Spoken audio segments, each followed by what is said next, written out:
Ok, bonjour tout le monde, bienvenue dans cette émission Le Grand Remplacement, ou les grands remplaçants, ou les grands remplaçantes, on sait pas. Les grandes remplaçantes. Les grandes remplaçantes. Ou le petit remplacement.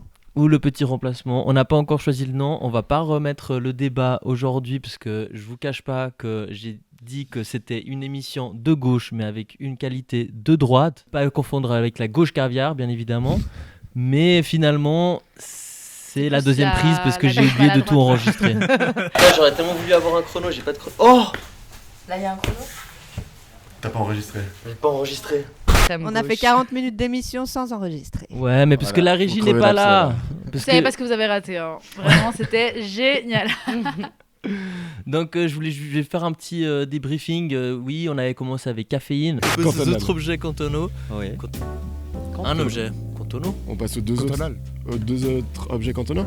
Si on a deux. Une petite émission où on parlait d'actu, où je disais que je m'étais influencé bien évidemment de notre chère Hanouna. Tu fais monter le racisme en France et on n'a même pas le droit de critiquer Bolloré sur ta chaîne. Je suis le premier à défendre le racisme ici. Qu'on déteste, bien sûr.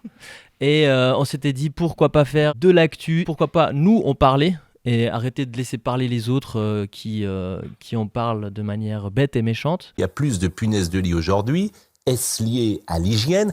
Je vais poser toutes les questions. Il y a beaucoup d'immigration en ce moment. Finalement, Hanouna et ses dérives et ses chroniqueurs, ils subviennent aux besoins de l'extrême droite. C'est financé par Bolloré, tout ça. Donc nous, sachez que c'est financé par personne, enfin par moi. Ça se voit. Par moi. Notre milliardaire à nous. Je suis votre milliardaire à vous. Le mécène. Un milliardaire de gauche, ça existe. On se positionne dans une démarche Ça existe politique. Vraiment, je suis pas sûre. Bah, il y a celui qui est à la Radio Nova. Mais est-ce que c'est la vraie gauche alors? Je Je sais pas. Hein. À discuter, Est-ce qu'on peut à être débattre. milliardaire intellectuellement. Attendez, pas de débat. Donc, on se positionne dans une démarche politique et éditoriale claire, loin de la neutralité. À Skip, la neutralité, ça n'existe pas. On va débattre de ça aujourd'hui. CF, la Suisse, qui se dit neutre, mais pas tant que ça. Orpis TV est un média basé à Genève qui donne la parole à ceux qui veulent du changement. Ce projet est une révolution. Abattez la citadelle! N'écoutez jamais personne qui vous dira de reculer, d'arrêter, de céder. Voilà. Oui. Un talk show politique, mais pas que, fait par des jeunes et pour tout le monde, avec une esthétique de droite, mais c'est de gauche. Et une gauche sexy, une gauche radicale. La gauche est sexy que si elle est radicale, si jamais. Bien sûr. Sinon, c'est la gauche molle, sinon, c'est le Après, PS en France. esthétique de droite, mais avec de la tolérance. On est d'accord? Avec Parce que justement, on n'a pas Bolloré derrière nous, donc tolérant. Non, Avec la mise en place de gauche, un je peu. vous cache pas Mise que en place vraiment de j'ai gauche, fait le malin. Régie de gauche, voilà. Mais parce qu'en fait, vu qu'on a une régie de gauche, il a décidé de Il se était pas porter là. malade. Mais il y a une grippe Il qui est en tourne grève. en ce moment. Bravo, les congés payés, quoi, merci. Voilà. Il y avait l'eau contaminée à Genève aussi. Donc voilà, combattre le fascisme, c'est un peu le but. Et surtout, donner le pouvoir au peuple. Soyez collectivistes, soyez solidaires. Allez. Et politiser les gens. Politiser les gens. Se politiser avec les gens aussi. Ouais. pas Parce qu'on veut parler aux apolitiques. Et on les appelle les apos maintenant. J'ai trouvé un les petit... appelles sympa. Ouais, je les apos. Parce que les apolitiques, on les aime quand même. Bah, On grave. les attend en fait juste. Donc on va faire un petit tour de table, genre 2 mots par contre cette fois-ci. Moi je m'appelle Flack, je suis la star, je suis un peu connu comme le loup blanc à Genève. Ensuite on a le droit à Inès. Moi c'est Inès, je suis algérienne. non, c'est pas ma seule marque de fabrique, mais bref, voilà. Alors moi c'est Damian et en 2 mots, urbaniste et roumain. Vu qu'on en est là. Non. C'est trop dur de mots. Moi, c'est Maëva, mais j'ai pas de mots. Voilà. Bah, membre de la CEP qui a participé aux occupations et qui a vraiment d'aide ça. Aïe, Ça puis qui est m'ira passé très dans le bas. journal ce matin, dans le courrier. Oui. Mais c'est elle la star Le en bon fait. journal. La Elle, personne la à star. gauche se prétend être Oui, je star, pense c'est que elle ouais. là. Ensuite on a le droit à un invité spécial aujourd'hui qui s'appelle... Moi, c'est Lucien. Je fais de la socio à l'Uni de Genève. Puis j'ai écrit un travail sur la citoyenneté à l'école qui me vaut le plaisir d'être là aujourd'hui. Ah. Et pour Last finir... but not least, moi Ok. c'est Juliette, cinéaste engagée, je fais des films géniaux. Voilà. c'est vrai qu'ils sont Confirme, bien. vraiment. Je Je suis confirme en train aussi. de percer grave. Fort. Elle fait juste pas d'argent avec ça. Mais c'est de gauche donc ça va. Donc on va aussi parler de questions au fil du temps dans ces podcasts, de l'importance de la politisation des jeunes, la place de la politique dans notre quotidien. Peut-on être apolitique dans une société qui nous pousse à prendre position? Mais aujourd'hui, on va parler de notre initiation à la politique. Pourquoi en Suisse, on connaît mieux la politique française que celle de notre propre pays? Ça, c'est une question assez incroyable. Avec notre invité, on va aussi aborder la place de la politique à l'école. Est-ce qu'on nous donne les outils pour nous politiser? La société veut-elle vraiment que les jeunes se politisent? Ça, c'est une très bonne question. Et une question fun pour briser la glace. Peut-on, en tant que snob de gauche, avoir un pote de droite? Ou pas snob, hein, j'ai rajouté snob, je sais pas pourquoi. Petit cliché là quand même. Mais c'est un cliché qui peut s'avérer être vrai parfois. Hein. Moi, ça peut m'arriver d'être snob. C'est vrai. Après, je suis genre snob tout court, quoi. Bon, c'est une bonne manière de poser les questions aussi, de traiter des préconçus un peu. Oui, Ouais. oui. Et on parlera aussi des difficultés d'accès au milieu du militantisme. Oui. Souvent parce que c'est perçu comme très snob intellectuellement et tout, donc légitime. Légitime. Voilà. On va pas parler du coup du grand remplaçant, du nom qui crée la controverse, référence à Zemmour et qui lui fait référence à Renan Camus. Donc il a peur qu'on les grands remplace. Qui ça? Les Arabes, les musulmans, les Noirs, j'imagine. Les Juifs, mais je pense en soum-soum, parce que maintenant c'est plus subtil. Ouais. Mais en Non, mais vrai de vrai, il est. Antisémitisme, hein, donc, Ouais, mais ils sont antisémites en scred. Parce qu'ils se Ouais. sont dit maintenant il faut commencer par les musulmans, les arabes, les woke aussi. Ils ont un Les nouveau. woke. Les woke. Enfin, les personnes politisées de gauche, Ouais, en les- tout cas. Donc on a fait des récits personnels tout à Mais l'heure. alors, viens, on refait les récits personnels. Rapide. ok. Moi- It's story time, it's story time, it's story time, let's get ready. On voulait parler de l'émulation politique. Avant, je disais émulsion. Et en fait, avant-hier ou il y a 2-3 jours, j'ai compris c'était quand moi que ça a commencé. Moi, c'est le 11 septembre 2001. C'est vers mes 6-7 ans. En fait, franchement, c'était impressionnant de voir ces avions prendre ces tours. Pourquoi j'ai fait ce geste? Non, mais il y en avait un. Et puis après, genre, c'était quoi, quelques heures plus tard, vers 16h et tout, à l'heure de Sacha, tu vois, genre Pokémon, genre bam, deuxième tour. Enfin, tu sais, tu voyais George Bush. Avant, la politique, c'est quand même effroyable, tu vois. C'était bon, aujourd'hui encore, mais moi j'ai vu en live, en direct, Saddam Hussein se faire décapiter en fait. Ouais. Ça, c'était quand même quelque chose de fou Et aussi. l'invasion de l'Irak et tout. Et après, voilà, moi, c'est un peu ces trucs qui m'ont politisé. Après, moi, je diguais sur internet à l'époque de ADSL, alors tu sais, les complots, tout ça. Parfois, c'est quoi, Ben Laden, mais c'est des Ça date trop pour les 2000. C'est la génération. Messenger. Parce que là, je parle aux anciens, tu vois. Ok. Aux... Mais il faut parler Et aux plus jeunes vieux aussi, de la hein. vieille. Ouais, mais ADSL, tu connaissais toi? Moi, je connaissais pas. Je suis une 2000 comme Inès. Hein. Ok, Ouais. ok. J'ai pas. Moi, je Toi, t'es connais entre deux noms. deux. Moi, je suis né en 98, tu vois, du coup. On a un bon échantillon de la jeunesse quand même. Le truc tu qui était vois. branché sur le téléphone. Oui. puis Ah ouais. tu Les peux vieux pas- jeunes et les jeunes jeunes. D'ailleurs, il y avait une application qui s'appelle Emule à l'époque. Ouais. Il y avait déjà des applications à C'est l'époque. d'où la Ah, phase, stylé. d'où la ref. Donc moi c'était ça. Après petit à petit, j'étais un peu critique. Mes parents ils m'appelaient le philosophe parce que je faisais un peu chier, tu vois. et puis j'étais un peu le gars genre l'argent ne fait pas le bonheur. Tu vois, contrairement à mon frère à côté qui avait un poster de Bentley, moi j'étais là on s'en peu fout babos, de ça, quoi. tu vois. Ouais, j'étais un peu plus dans un spirit anard, tu vois, pas plus que babos. Moi vois. j'étais anti-hippie pendant longtemps. Avant que je fasse un festival psytrance et que j'adore être pieds nus. Et ensuite, petit à petit, moi, c'est Jean-Luc, moi, qui m'a politisé de ouf. Jean-Luc Mélenchon, j'adorais. Enfin, le voir sur TF1, c'était le seul gars qui me parlait un peu, tu vois. Et puis, C'était quoi qui te parlait chez lui justement? enfin, sa manière de vulgariser la politique. Vous dites toujours faites mieux, et est-ce que vous pourriez nous en dire un petit peu plus sur ce que vous avez envie de dire aux jeunes?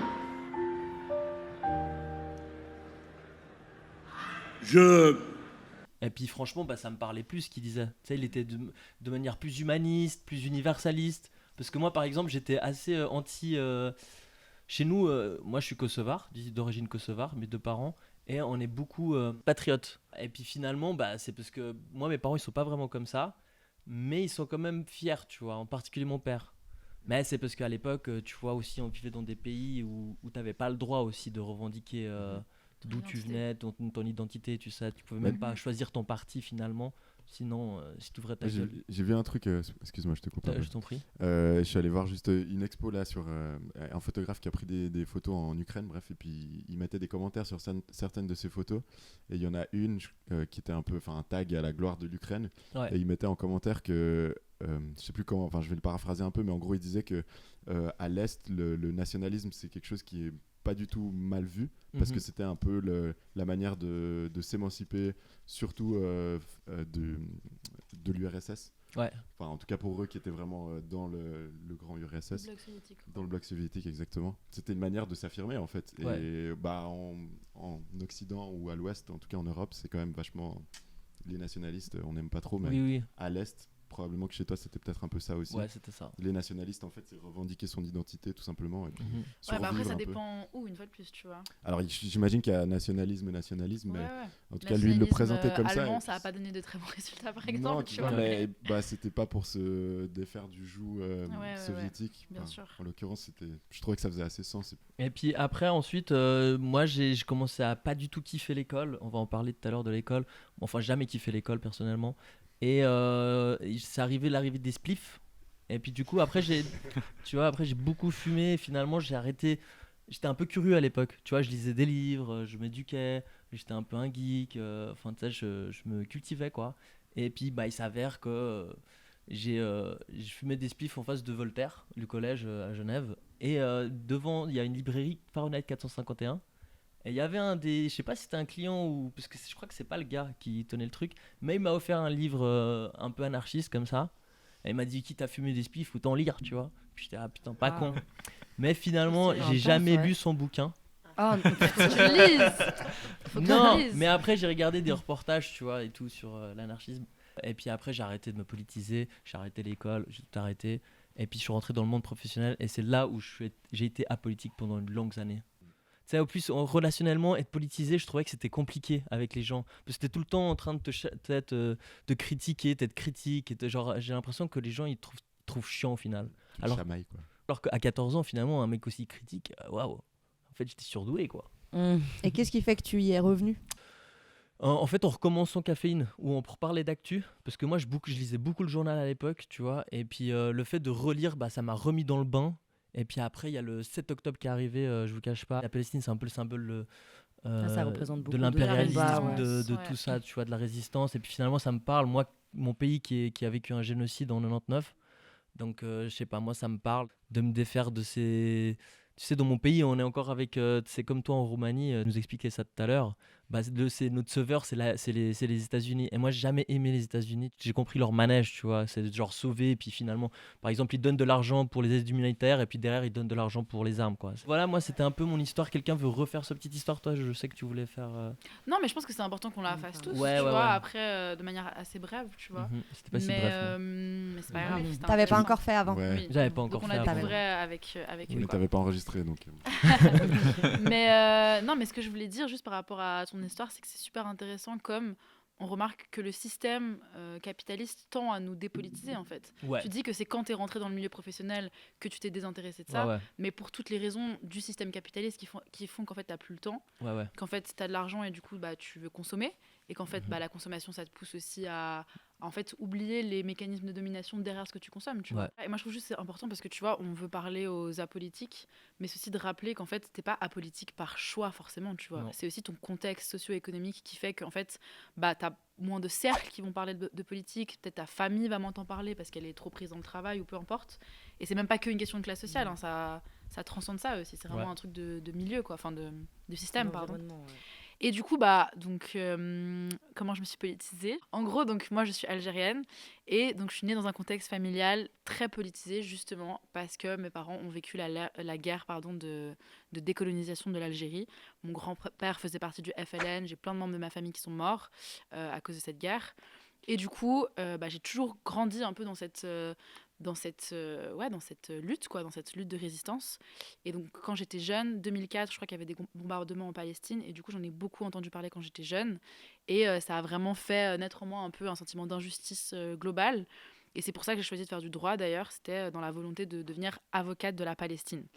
Alors, je me suis rendu compte en commençant mes études de droit que ça allait pas être possible, parce que vraiment, le milieu, il est cadré, tu vois. Mais voilà, en tout cas, ça m'a ouvert les yeux là-dessus.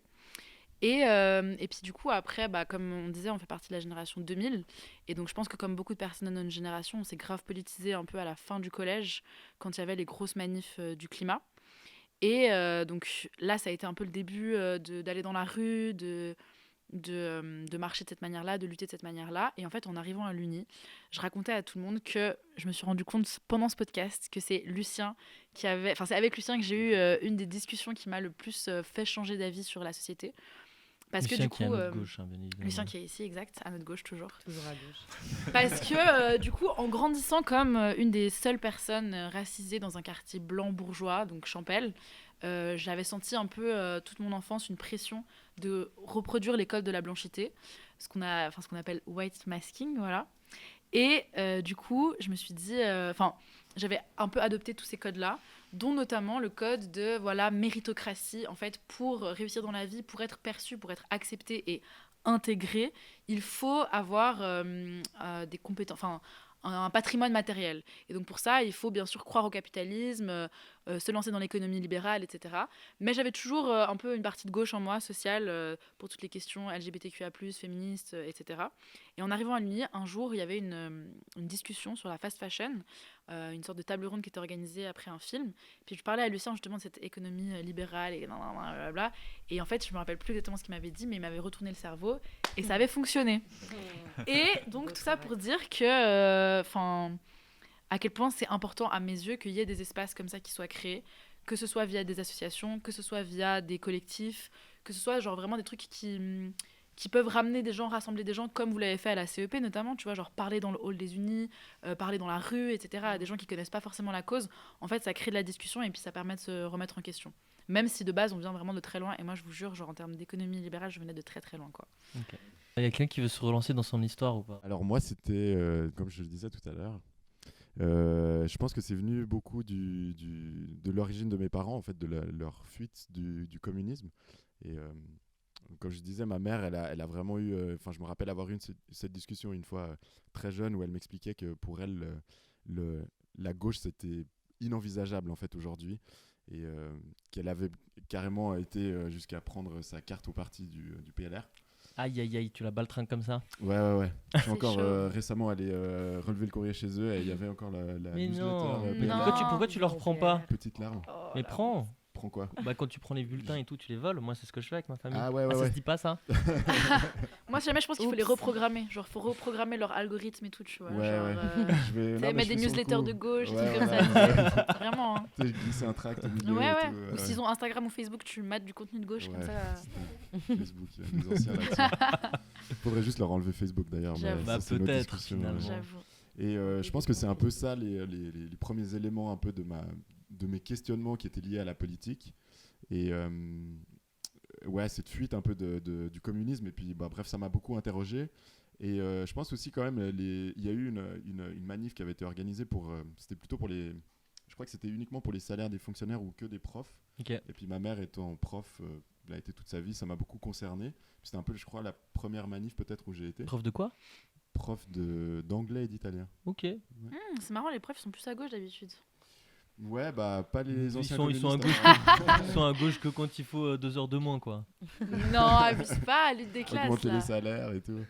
Non, puis bref, je me rappelle avoir participé à ça. Et puis je pense que c'est un peu comme vous le disiez aussi, cette émulsion que tu ressens au milieu de toutes ces personnes qui vont dans le même sens, littéralement. Et puis, bref, toute cette énergie qui te prend au trip quand même, ça m'avait beaucoup marqué. La rue, et puis, ouais. Et je pense que c'était un peu les premières... j'appellerais pas ça du militantisme, mais en tout cas les premières implications. L'initiation, quoi. L'initiation, qui était relativement tard quand même, parce que je devais avoir 18 ans, je pense. Ok. Ça va, hein. En tout cas, tu pensais absolument pas avant? Je pense, pas vraiment. Je faisais quand même partie de... Alors, j'ai pas arrêté l'école. Est-ce que tu ressentais l'injustice quand même? Ah, tu fumais beaucoup de spiff, toi? Ouais. Mais non, putain. Ouais. Mais je lisais aussi, du coup. Lui, il les lisait, les livres d'Anna. Pas toujours jusqu'au bout, mais... Mais je lisais quand j'étais gamin. Puis elle fumait en lisant. Puis après, à 15 ans, j'ai arrêté. 16 ans, j'ai arrêté. Non, moi, quand j'ai commencé... Moi, les spiffs, ça m'a fait tout arrêter, moi, personnellement. Après, il y a des gens qui sont grave politisés avec les spiffs. Ouais. Genre, il y a l'inverse qui se passe aussi, parfois. Ouais. Non, vous n'êtes pas convaincus? Non, c'est un peu communautaire le spliff, ça peut lancer des grandes discussions. Ouais. Mais voilà, moi je pense que c'est comme ça que je suis rentré un peu là-dedans. Et puis après, il y a eu un peu cette espèce d'accident j'appelle ça un accident parce que c'était pas de mon initiative vraiment d'entrer au conseil communal avec les Verts.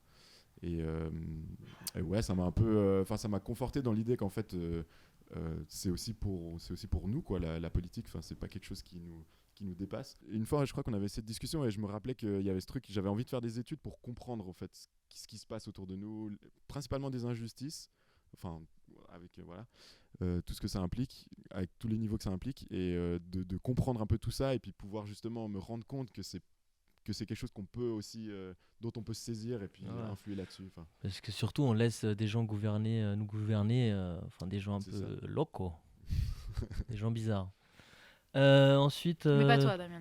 Ouais, merci. Non, je l'ai pas pris personnellement. Voilà. Bon, il a démissionné maintenant, c'est ça ? Ouais, c'est vrai. C'est fini. Ouais, c'est ça. C'est et puis fini. j'avais pas l'ambition de gouverner, moi. Ah, t'es plus NPA. Tu sais pas, t'es plus ça peut monter au pouvoir, ça peut monter à la tête. Ça peut monter à la tête. Il disait tout ça au début. Plus de Poutou, moins de Pétain. Voilà. Petite phrase comme ça. Ouais, j'avoue. Je suis d'accord. Plus de Poutou, moins de Pétain, c'est ça. Qui veut prendre la parole ? J'ai grandi dans un milieu, je pense, pas du tout enclin à me politiser, avec deux parents plutôt apolitiques. Des apos. Ouais, et puis aussi pas mal de privilèges, vraiment jamais eu à me plaindre. Et je pense après, il y a eu un peu 2 phases ou 2 niveaux où je dirais que d'abord, juste en grandissant, je me suis rendu compte que j'étais plutôt sensible, que j'aimais pas l'injustice, que ça m'intéressait tout ce qui... Franchement, grave. Malheureusement, c'est intense, mais grave. Et du coup, d'abord, je me suis rendu compte que ça m'intéressait. Je pense que j'étais un peu spectatrice dans la participation un peu minime, donc genre d'aller un peu aux manifs. Puis à 18 ans, je me suis tout de suite mis à voter. J'ai quand même choisi du coup de faire des études de relations internationales. Donc je pense que ça montre quand même un certain intérêt pour la politique. Pas forcément. Il y a le côté diplomatie, mais moi j'étais très dans les zones de je veux sauver le monde avec mes copains. Du coup, genre quand même un penchant politique, mais je pense que je dirais que j'étais pas actrice. Et ensuite, du coup, comme je l'ai dit avant, il y a eu l'occupation de l'université l'année passée pour la Palestine, à laquelle j'ai pris part parce que le sujet me touchait depuis longtemps. C'est intéressant ce que tu disais avant sur les environnements. Non, c'est toi qui le disais, pardon. Genre qu'il y a des environnements qui nous permettent de nous politiser. Et en fait, là, je me suis retrouvée dans une occupe où en fait, on s'asseyait à 200 discuter de ce qu'on allait faire. Donc, c'était vraiment genre la démocratie pure et dure. On a vécu des très bons moments tous ensemble. Ça m'a aussi ouvert les yeux sur plein de choses négatives, sur le rectorat qui nous ment, les institutions qui trichent, les médias qui mentent aussi. Du coup, je pense que je me suis pris un peu une bonne claque qui m'a définitivement politisée. Genre avant, tu le disais, on est chiant. Ouais, moi, je casse les couilles à tout le monde en ce moment. Je pense effectivement qu'on n'est pas chiant, mais qu'il y a quand même... comme on le dit souvent, ça fait peur, la politique. Et du coup, on paraît chiant à première vue. Et en fait, je trouve finalement politiser les gens, en tout cas en 1 vs 1, c'est assez facile. Ouais, mais là où on paraît chiant, c'est aussi parfois, excuse-moi, je te coupe, parfois c'est décourageant parce que tu vois, par exemple, quand toi tu prends position et puis t'as fait le taf, les gens, tu regardes un peu de manière putain, c'est qui cette personne hystérique ou quoi, tu vois. Et finalement, tu vois, par exemple, les All Eyes on Rafa Boys and Girls là, ils se sont politisés d'un coup. Ils sont touchés pendant 2-3 semaines et puis finalement ils se meurent dans le silence pendant un long moment après ça, et après ils se réveillent maintenant aussi pour les Libanais, et puis dans 2 semaines ils en parleront plus, tu vois. Et puis c'est peut-être parfois ça qui fait qu'après nous on devient chiant parce que peut-être que moi je trouve que ce qui est impressionnant, c'est que parfois même dans les milieux de gauche politisés, c'est dur d'amener des sujets politiques, tu vois. Mais ouais, en tout cas c'est un constat que je fais, que même avec mes potes hyper politisés, il y a des jours où c'est, enfin tu sais, ça prend pas. Tu parles d'un sujet, c'est un peu en mode genre mais t'es chiant là, viens, et c'est fou rigole, parce que on n'arrive pas à être d'accord à 100% en fait. Moi j'ai l'impression que même les gens avec qui on se sent alliés sur une cause, on peut se rendre compte que sur une autre on pense pas du tout pareil et qu'on est genre limité. Mais ça c'est ok, la conflictualité. Oui c'est ok, mais du coup c'est assez dur je pense de savoir avec qui est-ce qu'on est d'accord politiquement, parce que du coup ça varie vraiment d'un sujet à l'autre.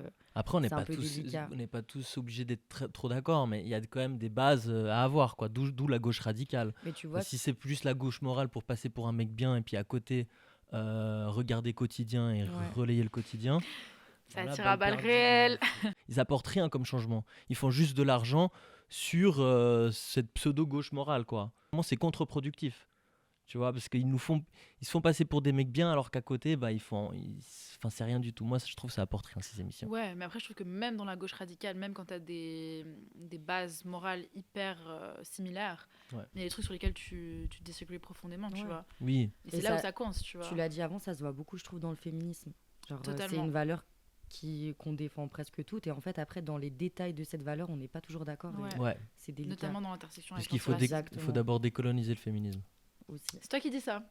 Ils disent ce qu'il faut faire sur le féminisme. Pardon, mesdames. Pardon. Occupe-toi d'enregistrer, Flash. Vraiment. Fais les choses bien avant de vouloir décoloniser le féminisme. Excusez-moi, j'ai des bases. Je pense que c'est tout pour moi. Moi, pour ma part, Luciano. je viens un peu d'un mélange de deux milieux socio-économiques assez différents. Mes deux grands-parents, enfin du côté paternel et maternel, mes grands-parents, ils ont construit leur maison. Du côté de ma mère, ils l'ont construit avec de la thune en Suisse. Du côté de mon père, ma grand-mère, elle a construit sa maison dans un bidonville au Pérou. Du coup, voilà, c'est un peu le mélange de deux mondes qui viennent. Et c'est un truc qui a pas mal drivé, je pense, un sentiment politique chez moi dans ma jeunesse, parce que mon père a toujours été dans une situation qui était assez précarisée. Et moi, je trouvais que c'était pas juste.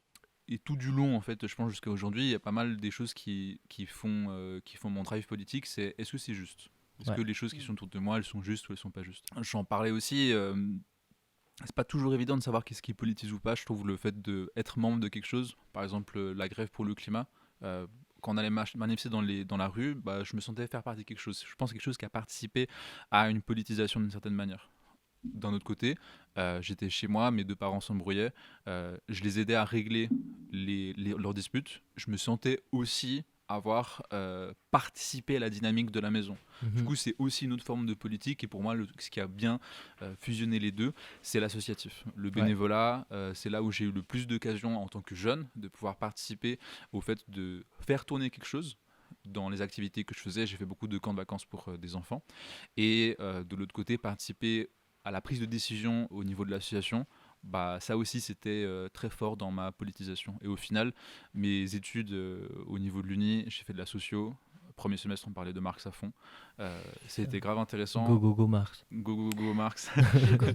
C'était un peu quelque chose, je pense, qui a aussi orienté, c'est de me rendre compte que voilà, l'université, elle orientait aussi, elle avait un propos, les sciences sociales, sur qu'est-ce qu'on devrait faire dans le monde, comment le monde il se construit aussi. Ça a participé, je pense, à mon processus. Toi, tu as tout de suite trouvé un sens aux études que tu as choisi de faire et au travail que tu feras peut-être, parce que ça a l'air compliqué après de trouver des débouchés peut-être. et c'est vrai que je pense là-dessus, pour moi, un truc qui a fait que finalement, de base, je voulais aller faire du travail social. Et puis justement, c'était en fait dans les manifs pour le climat, j'étais là avec mon panneau en train de manifester, puis à un moment, je me suis dit, on manifestait, puis c'était le moment où on passait devant entre UBS et Crédit Suisse. Je me suis dit, mais pourquoi je suis là en fait ? A priori, la planète elle crame, c'est ce que j'ai compris. Tous complices d'ailleurs. Exact. Mais du coup, je me disais, moi je fais quoi avec mon panneau ? Genre la UBS et Crédit Suisse, ils ont genre un pouvoir qui est énorme. Pourquoi c'est pas les politiciens qui sont là, tu vois ? Genre, moi, j'ai pas les moyens de faire des choses. Mais pourquoi c'est moi qui manifeste ? Je comprends pas. Il y a vraiment sûrement un truc qui doit expliquer pourquoi c'est moi qui manifeste là. Du coup, je me suis dit, ok, en fait, j'ai envie de comprendre la société. Sociologie, il y avait société dedans. Je me suis dit, vas-y, let's go, et puis on est parti. Basé de ouf. Et ce que je trouve trop intéressant dans ce que tu dis aussi, c'est que tu avais un problème personnel, du coup, la situation entre tes parents, qui du coup menait à des problématiques émotionnelles. Et en fait, de le lire sous un prisme politique, ça permet aussi de comprendre la situation différemment, tu vois. Et c'est de montrer aussi à quel point l'intime est politique et de se dire, ok, il y avait des différends entre tes parents, mais si tu prends un pas de recul, c'est aussi probablement dû aux différentes classes sociales dont ils faisaient partie, tu vois. Et en fait, ça permet de comprendre toutes les dynamiques qui nous relient les uns les unes entre les autres, tu vois. Et je pense même, pour aller après dans le sens de Maëva, à quel point le quotidien et l'environnement est politique, parce que c'est ce qui te permet d'agir sur ce qui se passe autour de toi tout le temps. Totalement. Ouais. Du coup, toi, on va mettre banderole matérialiste, marxiste.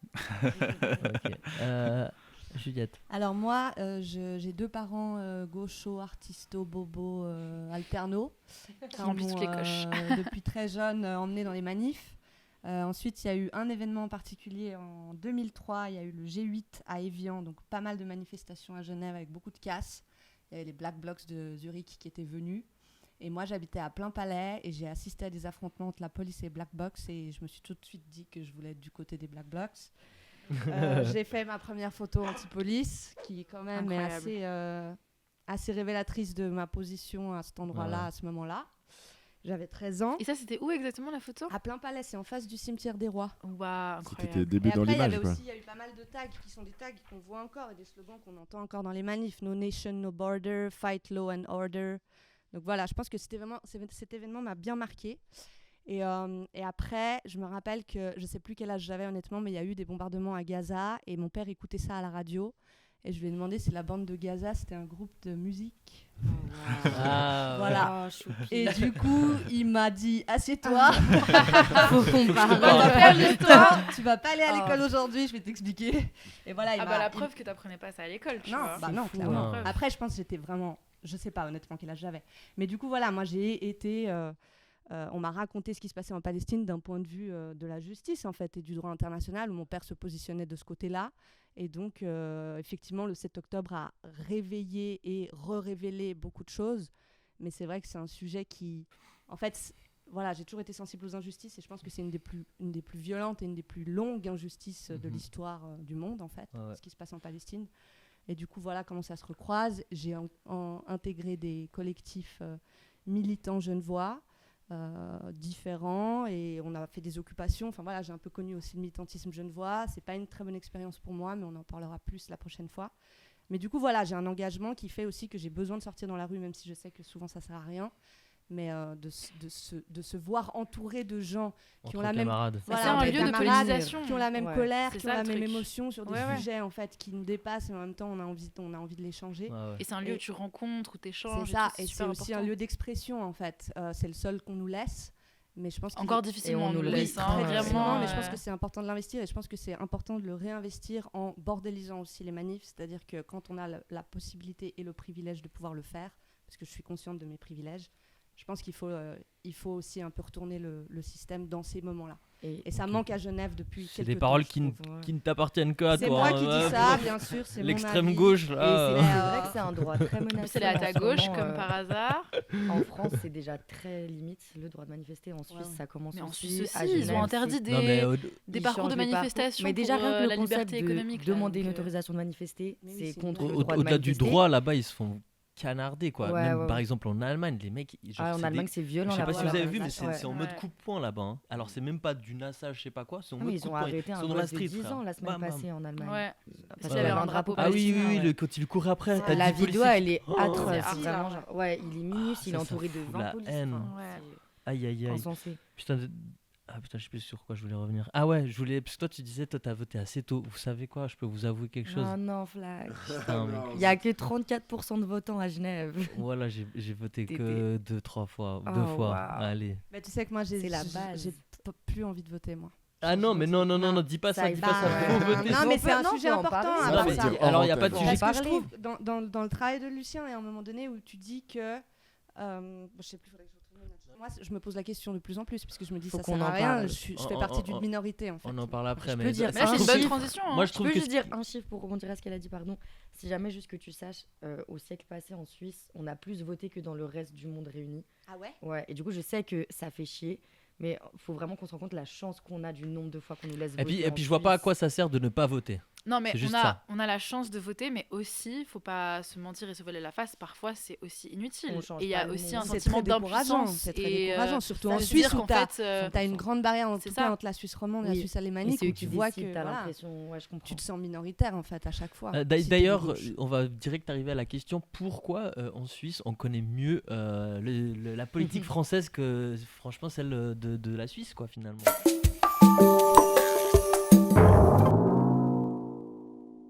Parce que moi, je vous cache pas, la politique française, je connais ça de ouf, j'adore ça carrément presque.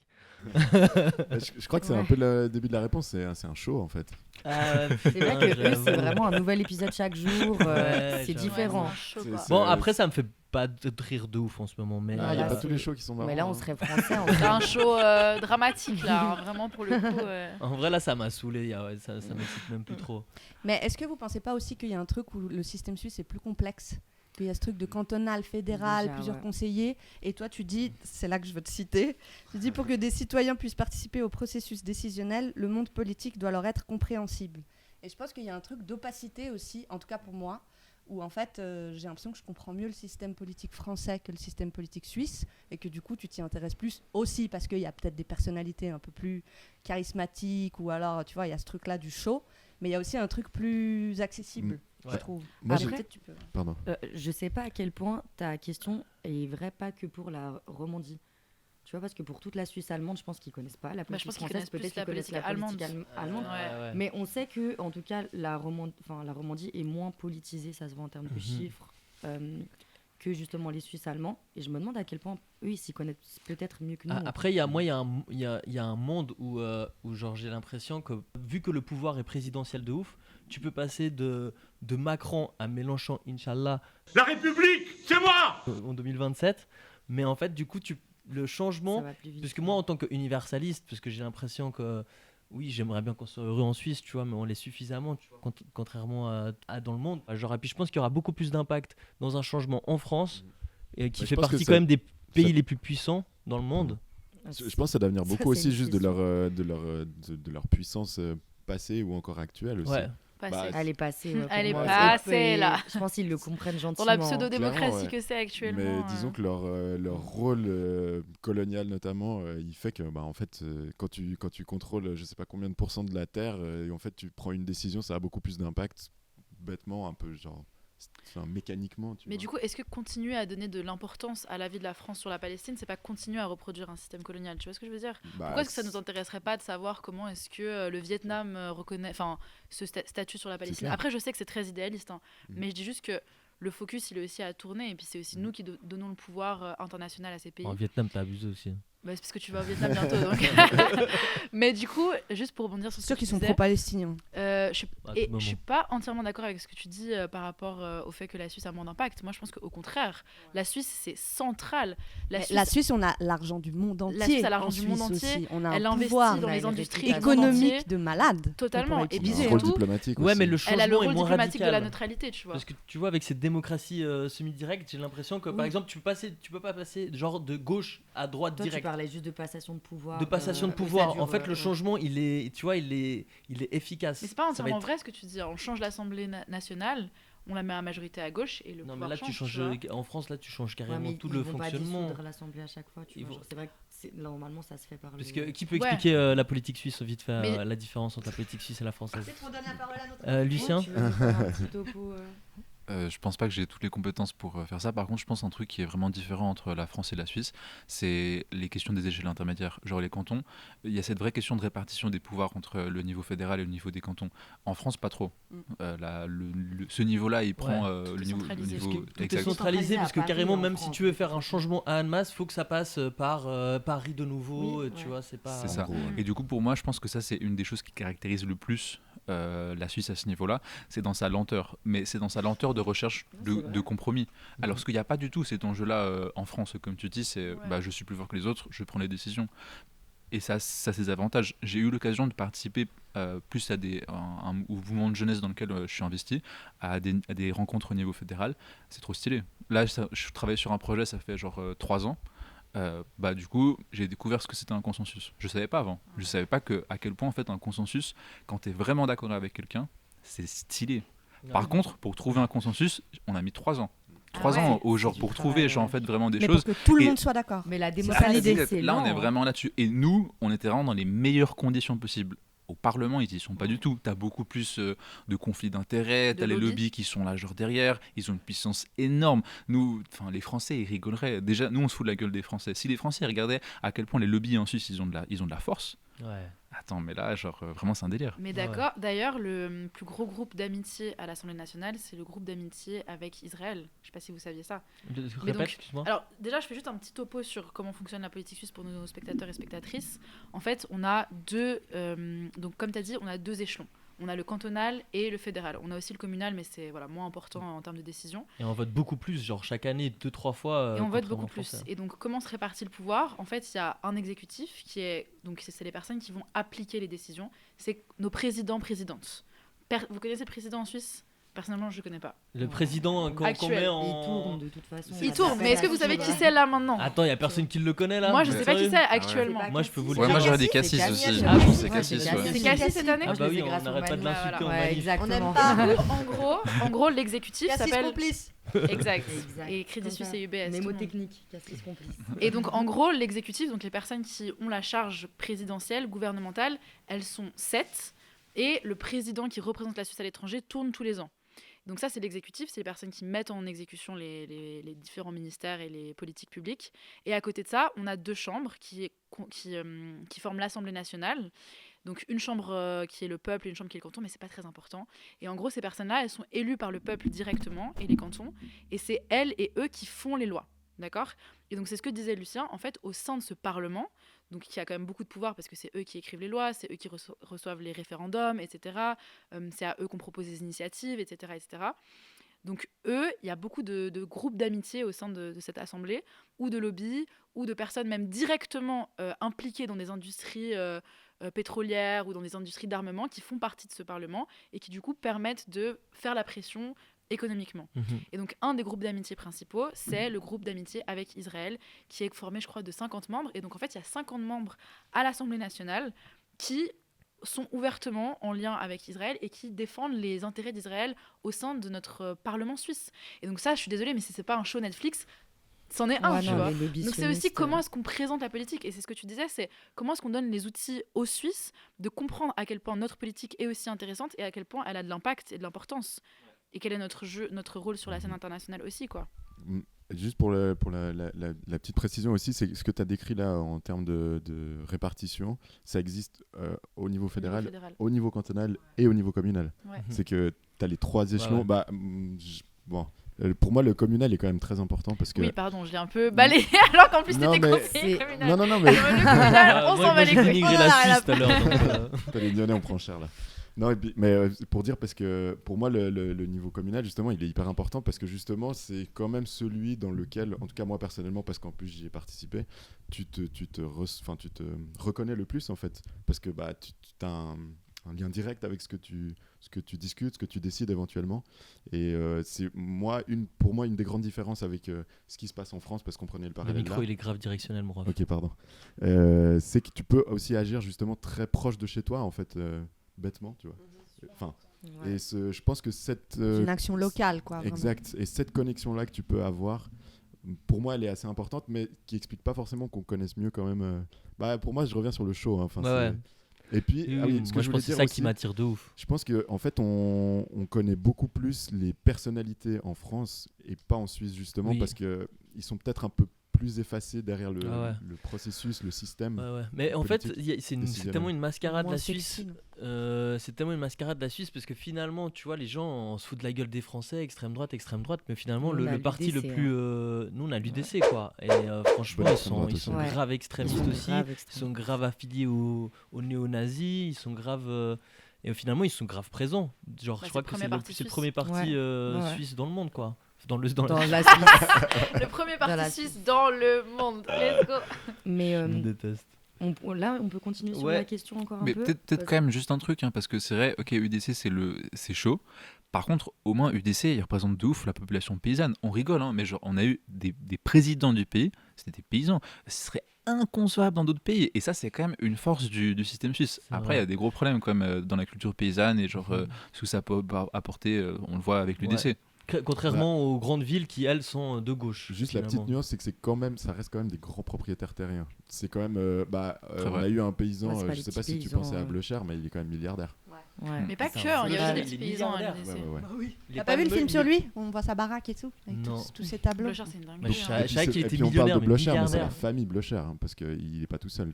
Je crois que ses enfants sont aussi en politique et tout, mais ils sont évidemment. En plus c'est une famille qui est quand même milliardaire. On l'aime pas lui. Voilà, show Netflix une fois de plus. Moi je lui dis il y a de quoi faire, il y a de quoi rendre le truc. Mais c'est vrai que la question paysanne du coup elle est peut-être un peu plus centrale ici.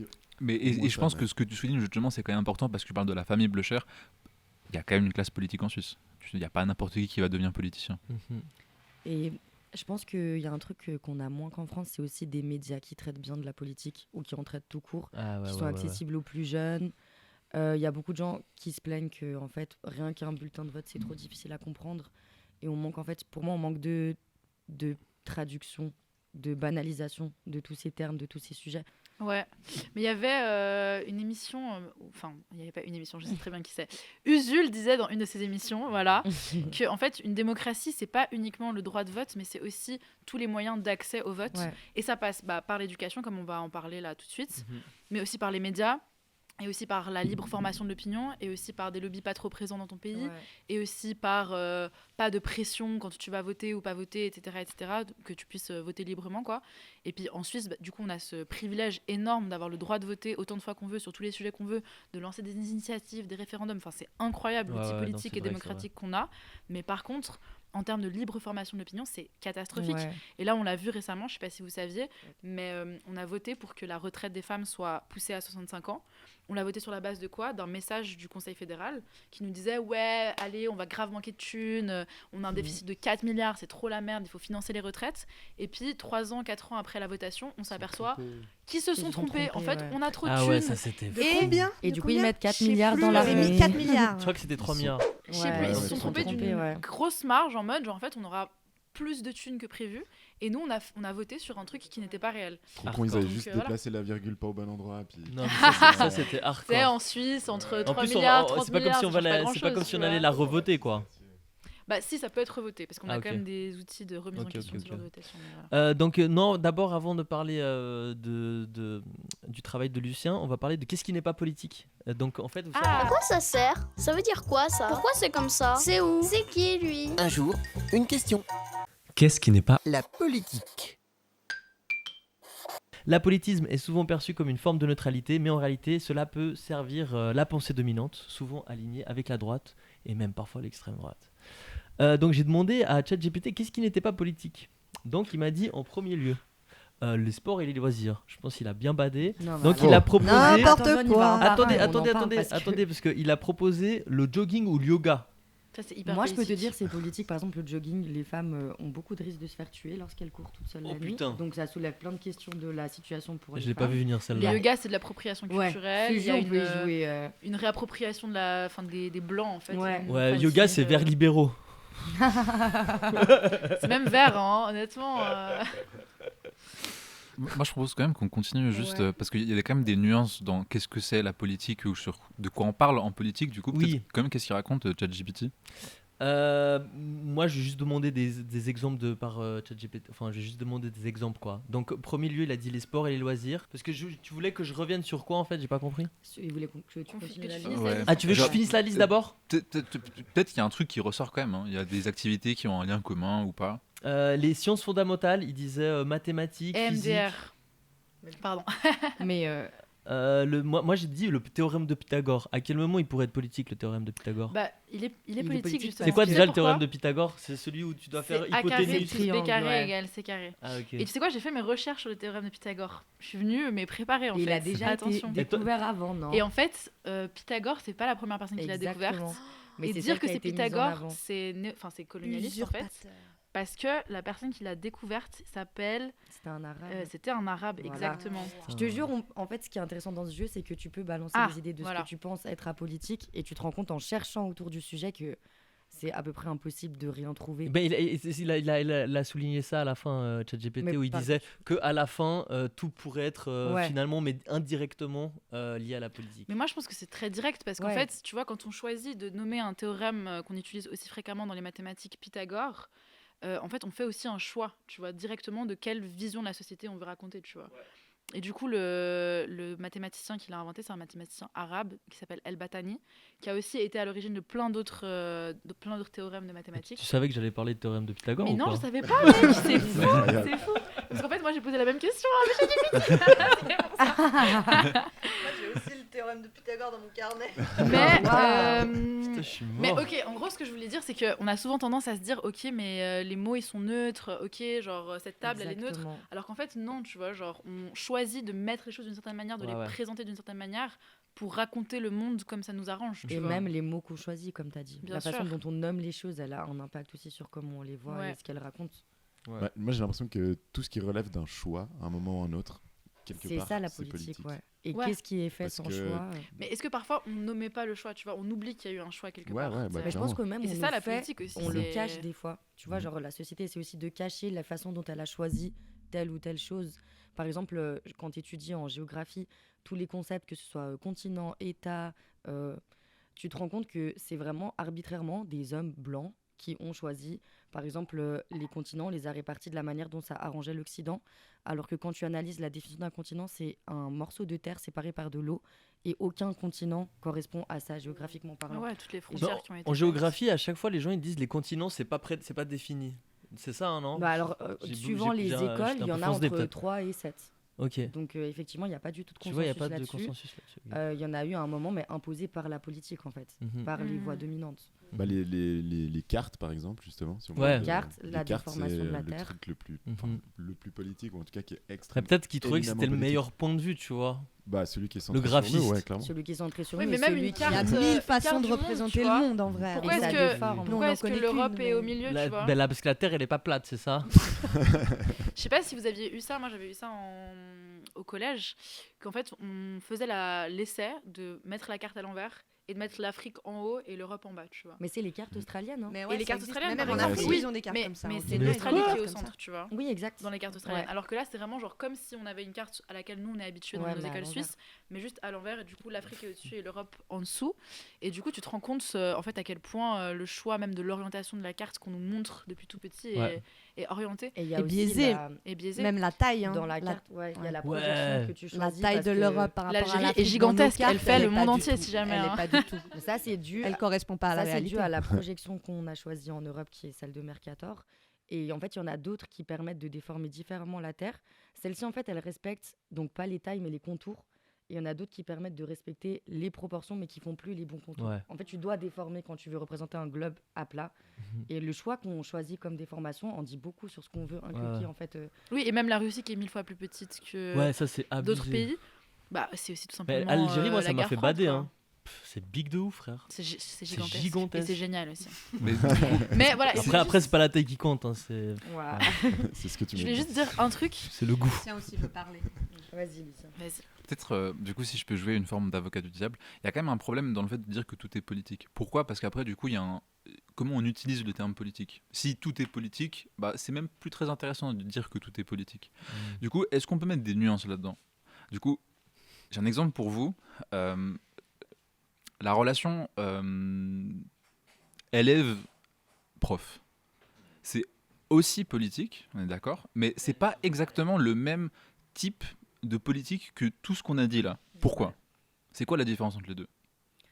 Bah, je pense qu'il y a différentes... Comme toi, tu l'as bien précisé dans ton introduction, on peut avoir de la politique au niveau familial. Déjà, par exemple, comme premier cercle, vu que la politique, en fait, c'est juste influencer sur son milieu.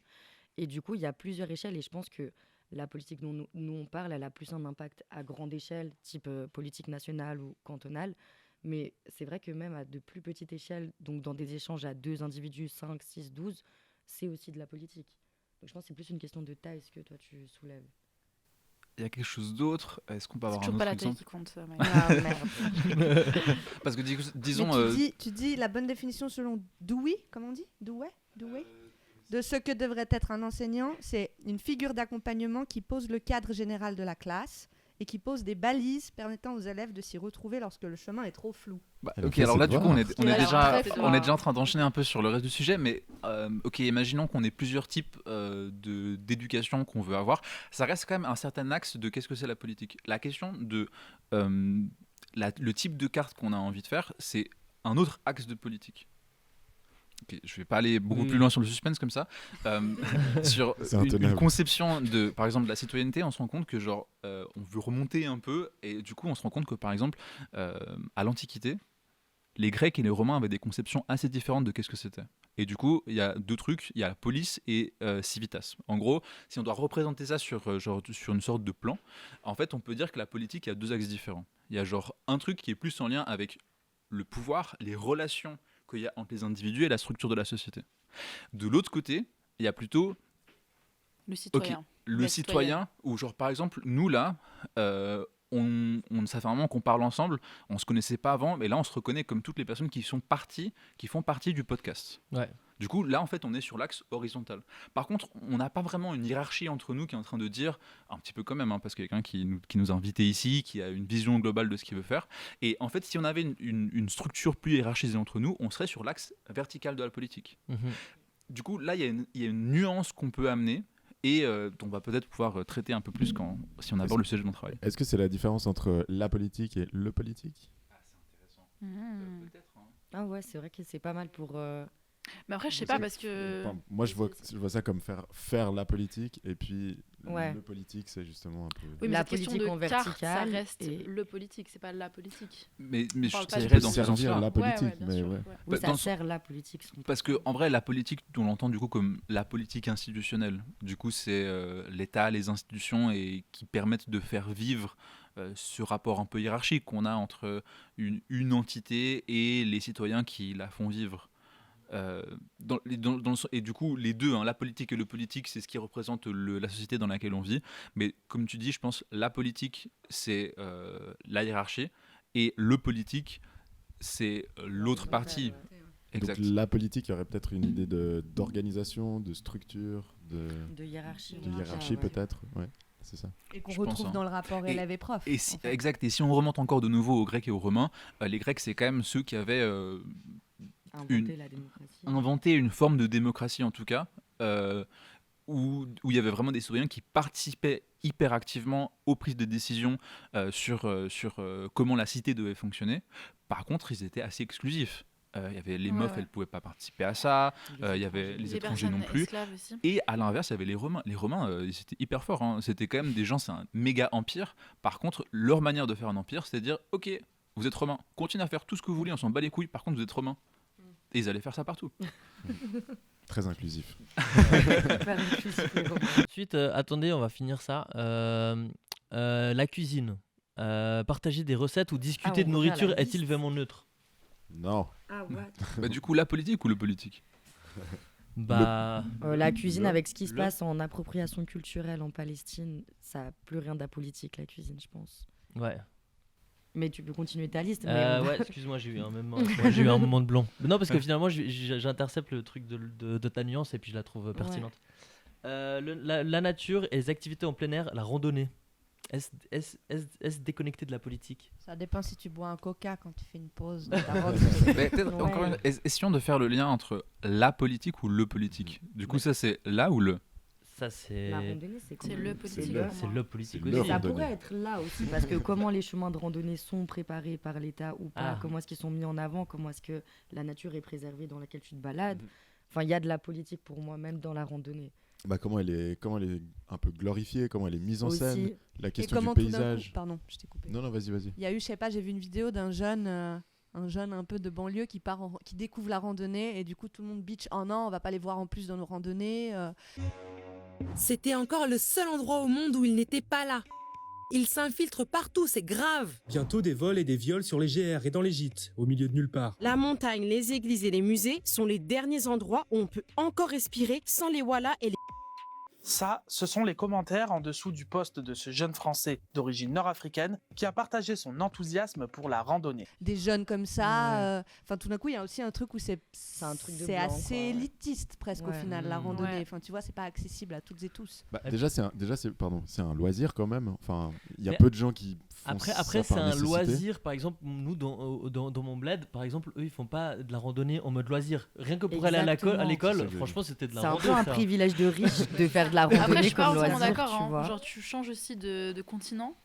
En Argentine, la rando, c'est un loisir, mais c'est un loisir de la classe populaire, tu vois. Oui. Ouais, mais c'est en mode genre, en fait, c'est la... Ils sont au max. Mais c'est vrai qu'il y a des gens qui doivent faire une randonnée. Non, il y a une inflation de fou. Il faut avoir le temps quand même. En plus, ils ont mais c'est un peu genre, tu vois, ça psychopathe dépend comme aussi genre président. où, quoi, comment. Mais oui, mais c'est ceux qui font la randonnée, c'est quand même c'est plutôt la classe. Non, pas forcément. Mais t'as raison sur le fait qu'il y a des gens. Enfin, moi, j'étais au Cap-Vert cette année et les gens font une randonnée pour aller au travail. Le Cap-Vert, ça monte, ça descend et ils doivent se taper une vraie randonnée à 5h du matin pour aller travailler. Et c'est pas par plaisir. Exactement. Tu vois, que ce soit un loisir, c'est politique. C'est ça. Est-ce qu'on peut vraiment appeler ça de la randonnée du coup?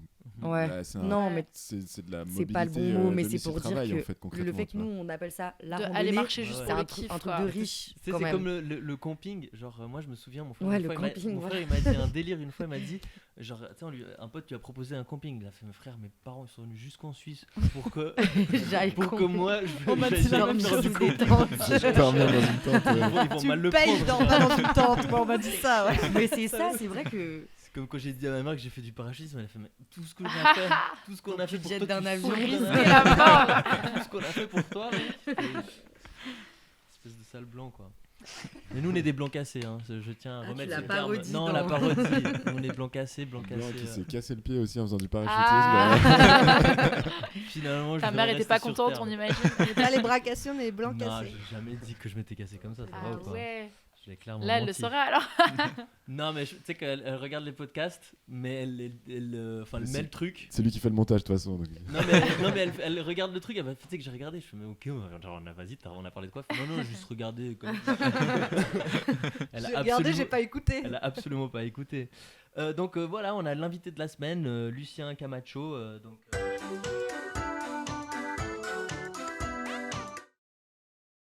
C'est déjà présenté finalement. Donc c'est un spécialiste de la citoyenneté et de l'enseignement.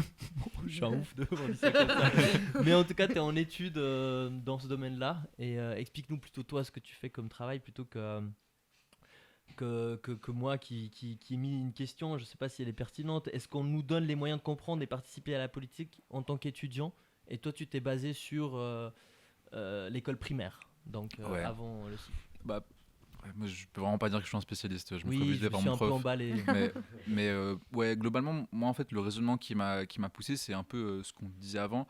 Pour qui on prend des décisions? À un moment, si on a la chance d'être suisse, genre à 18 ans, on peut voter. Oui. Du coup, on peut voter pour 8 millions de personnes. 8 millions, c'est beaucoup. Ouais. Genre avant, on prend des décisions pour qui? Pour toute ta famille, quoi. Enfin, Ta famille, tes amis. Maximum. Genre, moi, ce que je Toi, disais, t'as mis c'est 8. maximum, c'est 8 personnes. Ouais. Entre de 8 à 8 millions, c'est un rapport de fois 1 million. C'est vraiment beaucoup. Du coup, c'est vraiment normal que genre, on se sente pas impliqué dans les processus par après. Et du coup, c'est pour ça que je voulais savoir qu'est-ce que la Suisse, elle met en place pour qu'il y ait de la représentativité, de la légitimité à prendre des décisions, parce que les citoyens et les citoyennes savent de quoi on parle. Du coup, je me suis dit, vas-y, on va regarder l'école. Ce qui en ressortait, c'était le fait qu'il y a deux grands paradigmes de comment est-ce qu'on éduque les gens. Il y a un paradigme qui va plutôt être, je l'ai représenté sous forme de couleurs. Il y a petit bonhomme qui est en bleu. Et il est en bleu parce que son culture, sa famille, comme on a vu, hein, ça impacte beaucoup quand même qu'est-ce qu'on est, qu'est-ce qu'on pense. Il arrive dans l'école. L'école, c'est rouge. Du coup, le but de l'école, dans le premier paradigme, on parle d'un paradigme d'acculturation, c'est de transformer le petit bonhomme en rouge. Il y a un autre paradigme, faut que vous me disiez parce que je viens d'oublier ce que c'était. C'est bleu, le petit bonhomme est bleu. Non, le nom du paradigme. Acculturation. Ouais. C'est politisation. Et appropriation. Et du coup, ça c'est vraiment important parce qu'en fait, c'est le concept de s'approprier le monde dans lequel on est. Et du coup, là, le but, c'est que le petit bonhomme rouge qui va dans l'école qui est en bleu, il ressorte en étant violet. Ouais. Parce que du coup, il a pu négocier un peu les normes, mais il a aussi transformé l'école. L'école est plus rouge, elle est devenue violette par son contact. Et du coup, ce que ça traduit, c'est que c'est une capacité à pouvoir transformer l'environnement dans lequel on se situe. C'est aussi la politique. Si on participe à des prises de décision, c'est dans le but de pouvoir améliorer le monde dans lequel on est, que ça représente des valeurs qui évoluent à un moment T. Et moi, en faisant l'analyse à petite échelle, hein, de 3 profs, ce qui a pu ressortir, c'était une difficulté institutionnelle à pouvoir promouvoir un environnement qui donne la capacité aux élèves de prendre part au processus décisionnel et politique au sein de la classe et au sein de l'école. Ce qui est un problème, parce qu'en fait, si l'école ne nous permet pas de faire ça, c'est l'outil institutionnel de l'État pour permettre à des petits et des petites Suisses de devenir des citoyens et des citoyennes actives, des grands Suisses dans la société. Mais moi, c'est en fait exactement une des questions que je me suis posée en lisant ton travail, tu vois. Et en se posant la question de, ok, mais comment est-ce qu'on fait pour se politiser ? En fait, tu vas à l'école en te disant, ok, l'école, c'est censé être un acteur principal de ta politisation et de ton éducation civique. Et moi, personnellement, en ayant fait l'école en Suisse, ça n'a absolument pas été le cas. Ça n'a pas du tout été un espace réflexif ou qui m'a permis de me poser des questions. Avant l'université, je dis. Parce que l'université, peut-être, justement, t'apporte plus ces outils d'appropriation de tes cours, de choix, etc., et de co-construction. À voir, hein, bien sûr, avec la rectrice qu'on a, mais voilà. Et du coup, je me dis, mais du coup, qui prend cette décision de comment est-ce que tu te politises, même s'il y avait en effet ce cours d'éducation civique ou un espace plus large, bah, ce serait l'État. Et donc l'État serait dans tous les cas un reflet de la société. Et donc en fait, c'est un peu le serpent qui se mord la queue. Et du coup, pour ça, je voulais vous amener 2 anecdotes aussi et puis te demander ce que tu en pensais. La première anecdote, c'est quelqu'un qui m'est très cher, je vais pas citer son nom, mais voilà, parce que je pense pas qu'il voudrait le citer, mais peu importe, qui m'avait raconté qu'à l'école primaire... Simon, allez, Simon. Nom d'emprunt. Simon m'avait raconté qu'à l'école primaire, à peu près 7 ans, 8 ans, ils avaient mentionné du coup Israël en cours, et puis ils avaient montré une carte d'Israël. Et du coup, ce Simon était aussi très sensible à la cause palestinienne étant plus jeune, parce que Simon, contrairement à ce que son nom indique, voilà, était une personne racisée, peu importe. Et du coup, il avait dit, pour moi, Jérusalem, c'est pas Jérusalem, pour moi, Jérusalem, c'est Quds, et ça fait partie de la Palestine. Quds, le nom arabe, du coup. Et en fait, il s'était fait sortir de la classe, donc à 7 ans. À 7 ans, sortir de la classe, et on lui avait dit, ça, t'as pas le droit de le dire. Voilà. Mais quoi ? La prof ou le prof La prof lui avait dit ça. Ah ouais, il est tombé sur une sioniste. Mais c'était pas forcément une sioniste, et c'est justement ça, tu vois, l'appareil institutionnel et étatique. Et alors après, voilà, c'est qu'est-ce qui est raconté, enfin qu'est-ce qui est dit aux élèves, comment c'est présenté, mais de l'alpège. Ouais, de l'altège. 7 ans, se faire sortir de classe, c'est vraie question. Ah et l'autre anecdote que je trouve qui est vraiment totalement parallèle à ça, l'autre jour dans le bus, j'étais en train de préparer le podcast, c'est-à-dire hier 18h, voilà, et j'entends une discussion entre un enfant et sa mère, et trop mimes, vraiment, le gars, il est en mode genre, maman, aujourd'hui on a trop appris en cours, nanana, j'ai appris, on a étudié la Libye. Genre, mais incroyable, genre un gosse de 13-14 ans comme ça qui est trop intéressé par la Libye. Ça aurait été bizarre. Et du coup, il dit à sa daronne en mode putain, maman, je sais pas si tu savais, mais en fait, il y a des États qui font tampon aux flux migratoires, dont le Maroc, mais basé de ouf. Genre 14 ans, tu sais, je suis en mode genre dinguerie, tu sais. Mais, attends, il y a un mais quand même. Donc il dit il y a des États qui font tampon aux flux migratoires et en fait l'Europe les paye pour faire tampon. Du coup ça crée des problèmes géopolitiques, nanana. Puis il parle de la Libye et il commence à dire ouais mais la Libye en fait maltraite de ouf les gens. Et la Libye tue X nombre de personnes. Et la Libye, en fait, ils sont inhumains. Et en fait, la Libye, c'est des meurtriers. Et en fait, les Libyens sont des meurtriers. Et en fait, un discours limite qui tendait sur du racisme à la finalité, tu vois. Ah, mais en fait, dans tout son discours, il disait « la prof nous a dit ». La prof nous a dit, la prof nous a dit, tu vois.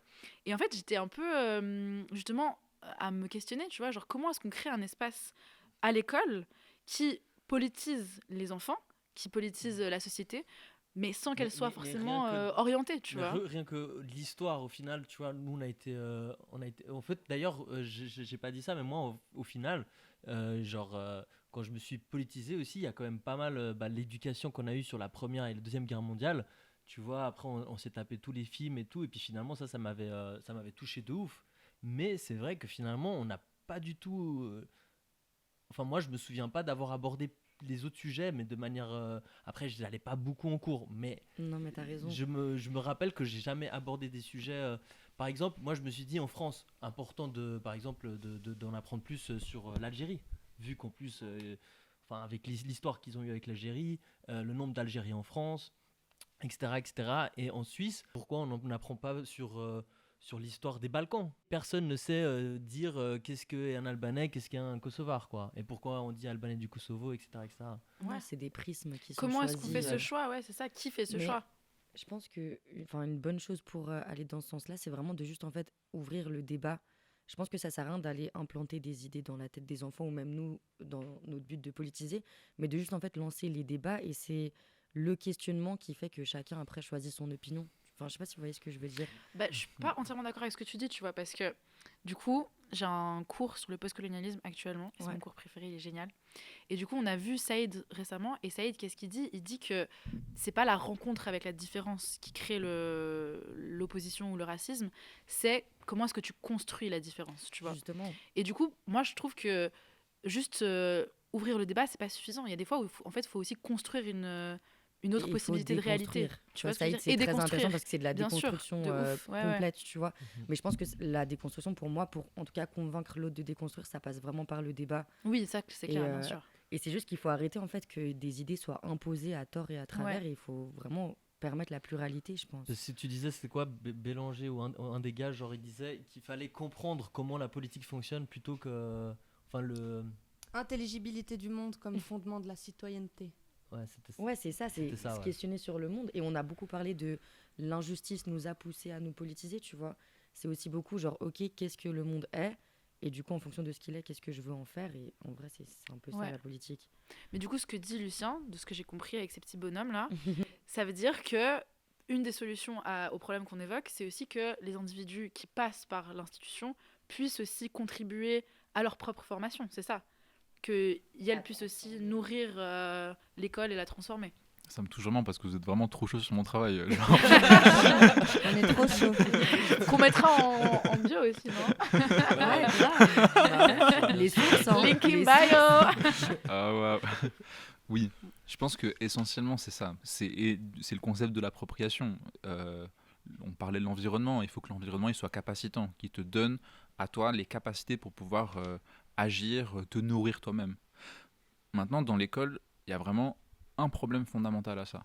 Et je pense vraiment au-delà de la question de qui c'est qui... C'est toujours en lien, hein, mais qui c'est qui est au pouvoir de ça et qu'est-ce qu'on a envie de raconter. Parce qu'on pourrait aussi avoir l'État qui a envie de raconter telle chose, mais qui veut se dire, ok, les débats, c'est genre vraiment trop bien. Il y a un problème qui est inhérent au débat. Petit instant de silence qui mène à la réflexion pour les auditeurs et les auditrices aussi. Mais peut-être vous... Tu veux qu'on essaie de répondre ? Exact. Moi j'avais une... peut-être ça répond un tout petit peu, mais qui était aussi un peu une espèce de question un peu d'ordre général, mais est-ce que vraiment le rôle de l'école, c'est de nous former à la citoyenneté ? Tu vois, est-ce que vraiment c'est écrit quelque part ? Ça devrait, mais ça l'est pas. Moi, je trouve que ça devrait l'être. Exact. Et parce que justement, moi en tout cas, j'avais un peu ma petite idée. J'ai quand même l'impression que non. Nulle part, en tout cas, c'est écrit que. Et on s'est juste rendu compte, tiens, en fait, on bourre le crâne des enfants avec plein d'idées, mais on leur apprend pas. C'est pas un environnement capacitant justement à utiliser peut-être ces outils justement qu'on leur donne, ces informations. Du coup, je vais répondre à ta question et je vais répondre à ma propre question aussi, du coup. Il est trop chaud. Ce qui détermine qu'est-ce que tu es censé apprendre ou pas à l'école, c'est en tout cas en Romandie, il y a un truc qui s'appelle le plan d'études roman. Ça donne les grandes lignes directrices pour tout. Et du coup, là-dedans, il y a il y a 3 parties. Il y a discipline fondamentale, les trucs classiques que tu fais à l'école, les capacités transversales, la communication, machin et tout. Et après, il y a un truc random qui est là, c'est une sorte de projet de développement sur l'humain. Où dedans, tu as des trucs qui sont hyper variés là-dedans, dont l'éducation à la citoyenneté. J'ai fait l'analyse du coup de ce plan d'études roman dans mon travail, et ce qui en ressort, c'est que c'est pas dégueu. Pas transcendant non plus, mais c'est en fait, c'est vraiment loin d'être dégueulasse. Par contre, les enseignants le connaissaient très peu. Il y a plein de raisons qui font qu'ils le connaissaient peu. Notamment, la citoyenneté, c'est pas une matière qu'on va évaluer. Du coup, en fait, et c'est pour toutes les matières que les profs n'évaluent pas, en fait, ils mettent moins de temps dessus. Et pas que eux-mêmes, mais aussi l'institution. Par exemple, les maths ou le français, les profs, ils se coordonnent de ouf. C'est hyper important que les élèves qui sortent de 3e année d'école primaire, ils soient en capacité d'avoir atteint telle chose, parce que sinon, en 4e, ils vont trop galérer. Du coup, les profs, ils doivent se coordonner pour que, sur un même niveau scolaire, ce soit la même chose, pour qu'il y ait une continuité sur le reste. Mais du coup, en fait, ils doivent investir des ressources là-dedans. Faire du débat, laisser du temps aux élèves pour pouvoir s'investir là-dedans, c'est tout l'inverse. Il faut leur donner du temps pour faire ça. En tant que les profs... C'est ça le problème du débat. C'est ça. Il n'y a pas le temps, il n'y a pas l'espace. En fait, non, excuse, tu voulais y aller. J'ai aussi l'impression qu'en fait, c'est aussi la manière qu'on a de conceptualiser toutes ces matières qu'on doit apprendre, enseigner, qui sont en fait des mesures, qui sont des matières mesurables quelque part. Et c'est pour ça qu'on donne des notes, atteint, pas atteint, etc. un peu. Et puis en fait, cette citoyenneté-là, finalement, c'est pas quelque chose, à mon avis, comment tu mesures l'esprit critique de quelqu'un, tu vois. Donc ça fait sens de pas le noter, je pense. Mais en fait, je pense que c'est juste que ça s'inscrit mal dans le reste, en fait. T'as quelque chose qui est considéré comme une matière au même titre que les matières fondamentales, mais du coup, tu peux pas traiter comme les autres parce que, vous voyez ce que je veux dire ? Totalement. Il y a une manière il y a une incohérence un peu fondamentale presque. Alors peut-être qu'il faudrait changer complètement comment on envisage même l'école finalement. Mais en tout cas, j'ai l'impression que ça vient aussi de ça, ce truc de, en fait, il faut atteindre des objectifs, chiffrer, mesurer. T'as déjà vu des écoles comme, j'en ai entendu parler ce week-end, comme Montessori ou Steiner ? Je n'ai entendu parler. Okay. J'ai jamais vu une école fonctionner comme ça, mais je sais, c'est des pédagogies alternatives. Ouais, ce serait intéressant de voir. Très cher. Moi, à Paris, j'ai pu visiter une école démocratique alternative qui est dans le 19e arrondissement. qui a vraiment pris de l'ampleur depuis ses débuts. Il y a, je crois, 80 élèves à peu près, si je ne me trompe pas. Et en fait, ce qui est génial, c'est qu'il y a un programme fixe tous les jours de 9h à 11h. Les élèves suivent un programme précis et tout le reste de la journée, ils font ce qu'ils veulent. Mais quand même dans le cadre scolaire, c'est-à-dire que tu as des ordis pour aller apprendre des trucs informatiques, tu as un espace de sport, tu as un espace de musique. Et en fait, ça fonctionne très très bien parce qu'ils suivent quand même un programme donné. Mais les élèves participent aussi à toutes les décisions qui sont prises dans l'école. Il y a vraiment un truc de... Chaque décision est mise sur la table et les élèves peuvent voter. Et du coup, il y a des systèmes qui existent, mais c'est vraiment pas... Je sais que par exemple, Montessori, excuse-moi, genre par exemple, au lieu de dire à l'enfant de se moucher, enfin par exemple, de le moucher lui-même, bah en fait, tu vas lui montrer comment faire, et puis après, il faut lui qu'il le reproduise. Donc en fait, tu lui donnes jamais d'ordre direct, quoi, en fait. Mais après, du coup, moi, je voulais juste revenir sur ta question là de qu'est-ce que c'est le problème avec le débat. Du coup, tu as un peu répondu en disant que c'est le temps. Mais j'ai aussi l'impression que c'est le manque d'outils, tu vois. Parce que c'est aussi, quand on débat, il faut débattre à armes égales. Et en fait, ça veut dire quoi ? Ça veut dire que tu vas débattre contre des professeurs qui ont supposément la connaissance face à des élèves qui supposément doivent la recevoir. Donc c'est aussi comment est-ce que tu fais pour créer un débat d'égal à égal. Et j'ai l'impression que là, c'est de nouveau un peu le même problème du système institutionnel de l'école, tu vois. Je pose juste une question. Est-ce qu'un débat doit avoir genre une réponse ? Non, tu vois ce que je veux dire ? Ça peut aussi être juste de la discussion qui mène pas à on a trouvé la solution tous ensemble, mais juste on en a discuté et chacun s'est fait son propre avis via la discussion. Dans le travail que j'ai fait et les interviews que j'ai pu faire avec des profs, il y en a quand même pas mal qui mettaient en place des conseils de classe. Ce qui était intéressant de voir, c'était qu'en fait les profs ils changeaient de posture. Au moment où du coup ils sont en classe, ils doivent aller vite. Du coup, ils revendiquaient activement le fait que la classe était une dictature. Et ça, c'était assez étonnant pour moi parce que c'était toutes des personnes qui ont beaucoup eu l'occasion de faire des camps avec des enfants, qui ont une approche non conventionnelle, disons. Par contre, dans leur posture de prof, ils devaient changer parce qu'ils ont une pression, eux aussi, à pouvoir transmettre leur programme. Par contre, au moment où ils créaient les conseillers de classe, ils se mettaient en retrait. Ils laissaient les élèves discuter entre eux, se tromper. Et du coup, là, je pense que les approches sont un peu différentes. Et je voulais revenir sur ce que tu disais avant, sur est-ce que tu peux mettre des notes sur tout ? Je pense que les notes, c'est un concentré de deux choses différentes. D'abord, tu as une évaluation. Et du coup, l'évaluation, ça veut dire que genre, sur le processus, tu as quelqu'un qui a fait quelque chose, du coup, tu regardes, tu poses un jugement dessus, après, tu fais un retour. Ça, c'est le fondement d'un retour en vue d'un apprentissage. Du coup, à ce niveau-là, en fait, c'est ne pas avoir de notes, c'est aussi un indicateur du fait que on ne sait pas trop qu'est-ce que c'est les objectifs. Et tu vois, en fait, on pourrait avoir un système dans lequel il y a juste que des objectifs et les élèves, ils y ont accès. Du coup, après, ils vont regarder, ils peuvent s'évaluer eux-mêmes pour voir est-ce que j'ai atteint les propres objectifs. Par contre, la note, en tant que telle, c'est aussi un outil qui permet qui est un outil qui va définir le destin d'un enfant. Genre si les enfants ils atteignent pas quelque chose, peut-être ils redoublent ou peut-être quand ils vont aller au cycle ils vont pas pouvoir faire. J'étais trop pas bien. J'avais trop de l'archouma, frère. En plus j'ai toujours eu l'impression d'être plus intelligent que les autres et sur les notes j'étais tellement stupide. Et c'est douloureux. Ça fait mal. Ça fait mal. Moi j'ai l'impression que des fois c'est un peu le fondement de la méritocratie presque. C'est les meilleures notes c'est les plus méritantes. Mais peut-être même genre regardons un peu plus loin. L'école c'est quand même je me souviens quand il y avait genre, hyper longtemps il y avait genre les manifestations justement pour l'école. Ah non moi genre j'étais au cycle de Pinchat et puis au cycle de Pinchat il y avait genre une histoire sur le t-shirt de la honte.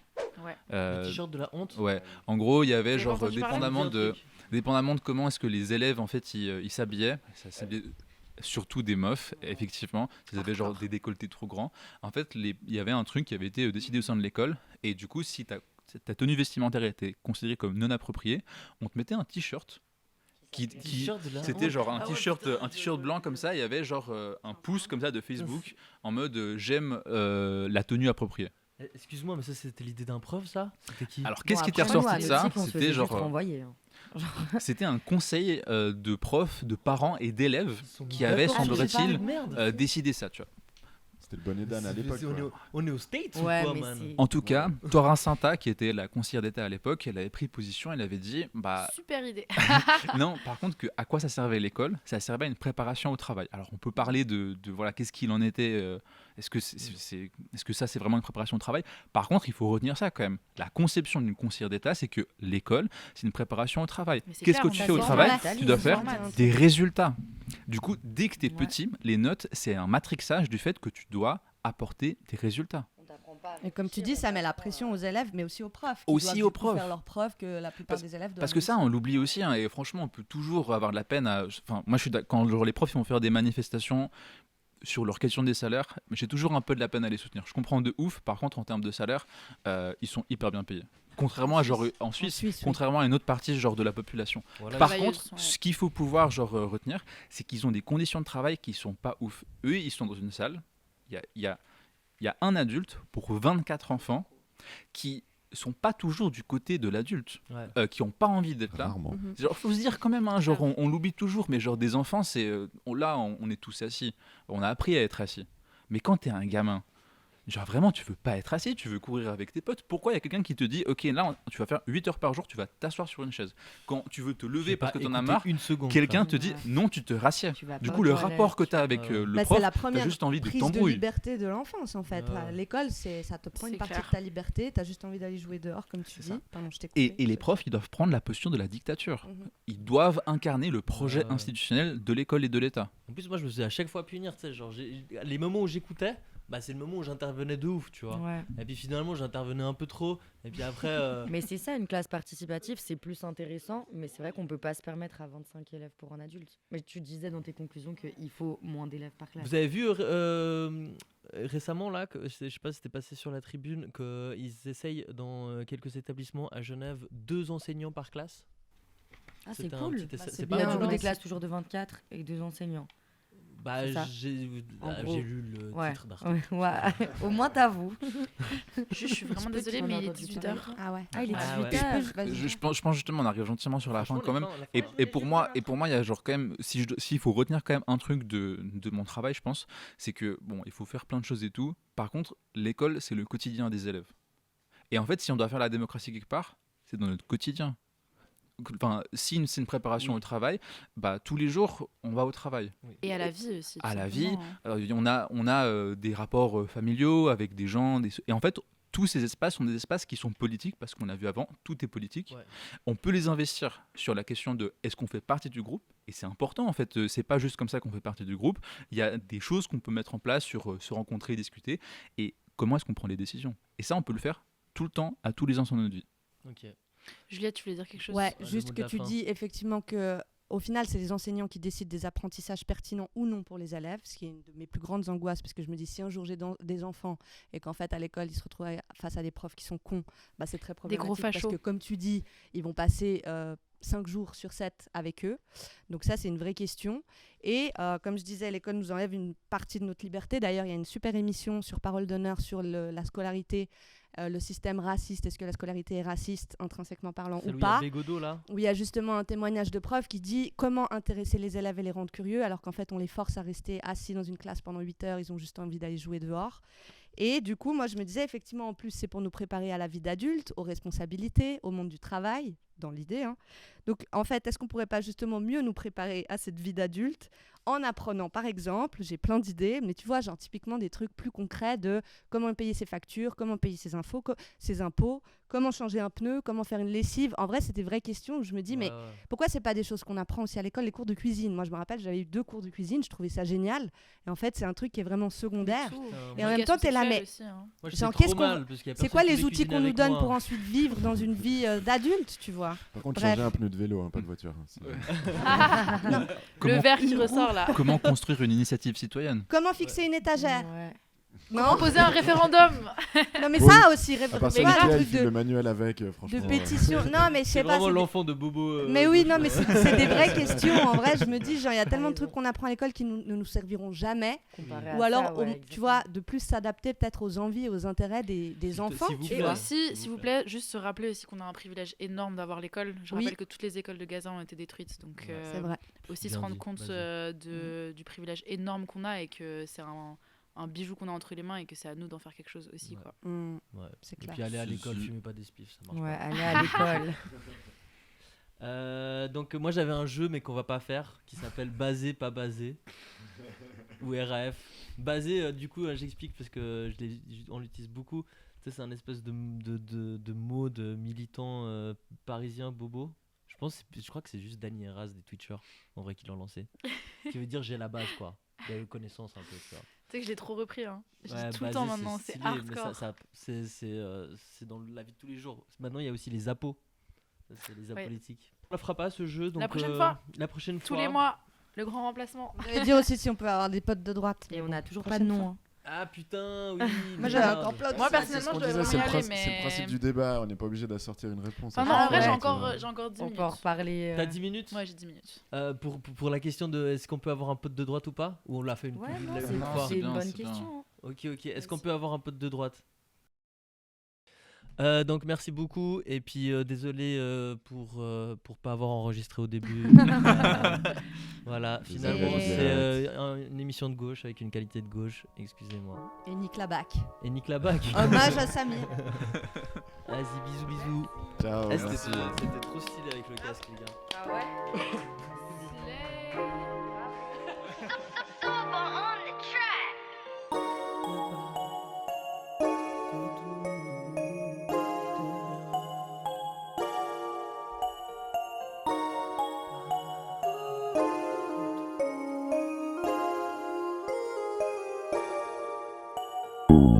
Je te parle de tout, de rien, de haine, de rage, de vie, d'espoir. Je te parle de tout, de rien, de haine, de rage, de vie, d'espoir. Je te parle de tout, de rien, de haine, de rage, de vie, d'espoir. Je te parle de tout, de rien, de haine, de rage, de vie, d'espoir. Je te parle.